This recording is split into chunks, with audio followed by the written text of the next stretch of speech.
Israel is quietly preparing for the reconstruction of the temple. But why would God need a temple? Right.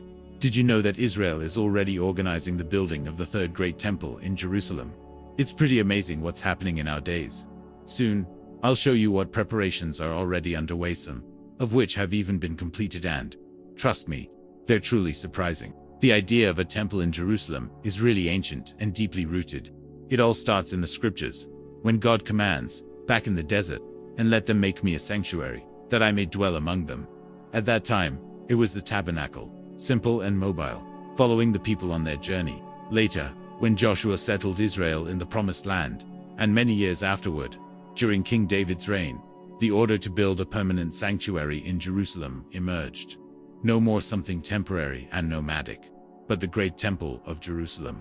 David began the project, but it was King Solomon who completed and inaugurated this magnificent construction. However, about 70 years later, it was destroyed. With Ezra, the second temple was built, but after 420 years, the Romans razed it. Still, the Bible is clear. There are countless prophecies and even divine commandments that point to the coming of a third great temple, which will be definitive and eternal.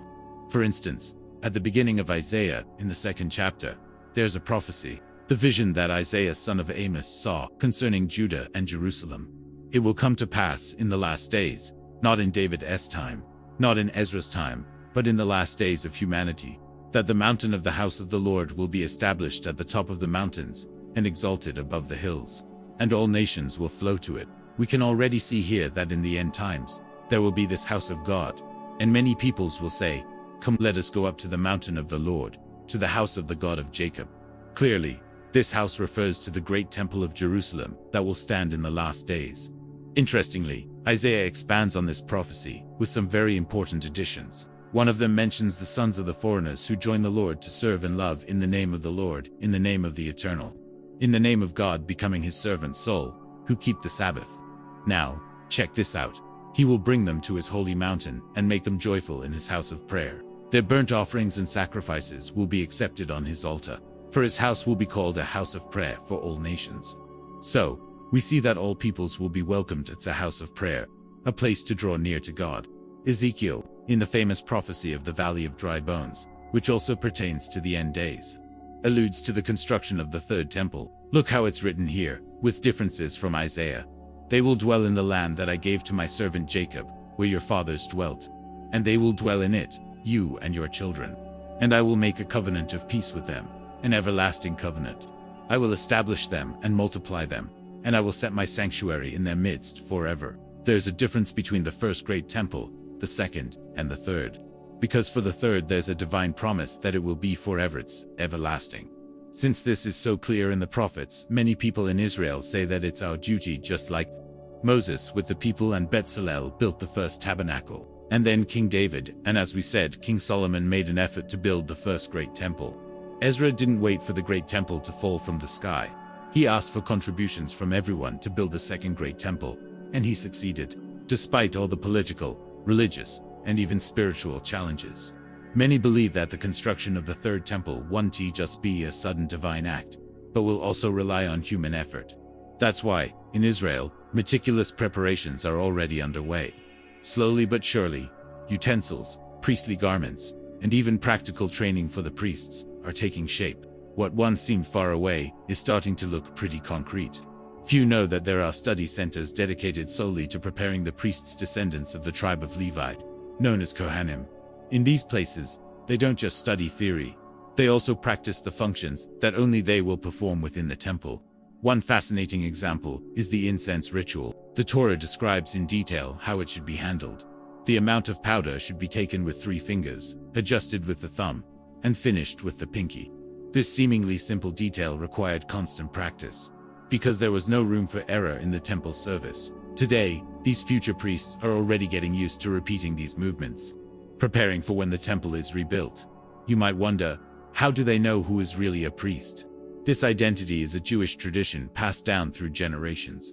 From father to son, they learn, we are from the tribe of Levi, or we are descendants of the priests. This heritage rarely gets lost, because it's considered a family mission to preserve this memory. Many records, traditions, and even modern genetic studies confirm the lineage of the priests. It's like each generation is called to keep this part of biblical history alive. And what about the priestly garments? The Bible describes in detail each piece that should be worn. A regular priest wore 4 garments: pants, a white tunic, a special belt, and a turban. The Temple Institute has recreated all these pieces, using materials and methods that closely follow the biblical texts. But that's not all.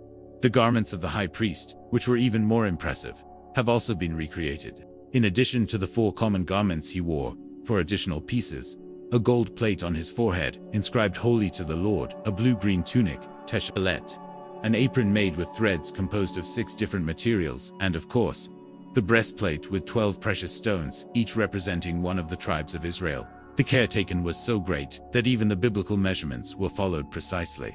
Among the utensils, perhaps the most emblematic is the menorah, the 7-branched golden candelabrum. Currently, a life-size replica is on display in the Old City of Jerusalem. Made of pure gold, with the same details described in the Torah. It's not just an exhibit, but has already been consecrated as the future candelabrum that will illuminate the Third Temple. Another equally impressive item is the 11 spices used in the sacred incense. Each one has been identified, weighed, and prepared for the ritual, just like in ancient times. The golden altar, on which the incense will be burned daily, is also ready and waiting for its moment to be used. It's true that not everything has been reconstructed yet. The altar of sacrifices, for example, should be built directly on the Temple Mount, with special stones, in huge measurements, about 16 meters by 16 meters. Something that, in the current scenario, is impossible to achieve. And, of course, the Ark of the Covenant remains the greatest mystery of all. According to tradition, there is only one Ark, the one made in the days of Moses. It could never be replaced.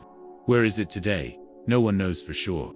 Many believe that God will reveal its whereabouts only at the right time, perhaps even through the Messiah himself. Other items, however, are already ready. The table of showbread, for example, has also been reconstructed. It was on this table that the 12 loaves were placed every week. These loaves, miraculously, remained fresh until consumed by the priests at the end of each cycle. The table, its measurements, the utensils that accompanied it, and even the spice called lavona, translated by some as myrrh, have all been prepared for the future temple. All these signs indicate that the biblical vision of the Third Temple is not just a distant promise or a symbolic idea. The preparations are real, visible, and tangible. Priests are being trained, garments are ready, utensils are stored, and even the sacred spices have been measured and weighed. All that's left is the moment when God allows the great work to begin. The Third Temple won't just be another building. It will be the house of prayer for all nations, the meeting point between heaven and earth, and the fulfillment of a prophecy that spans the centuries. If this content has helped your life, just like the manna fed the people in the desert, give it a like and write amen in the comments. May, just as the blessing multiplied among the people, this video also reach many lives for the glory of God.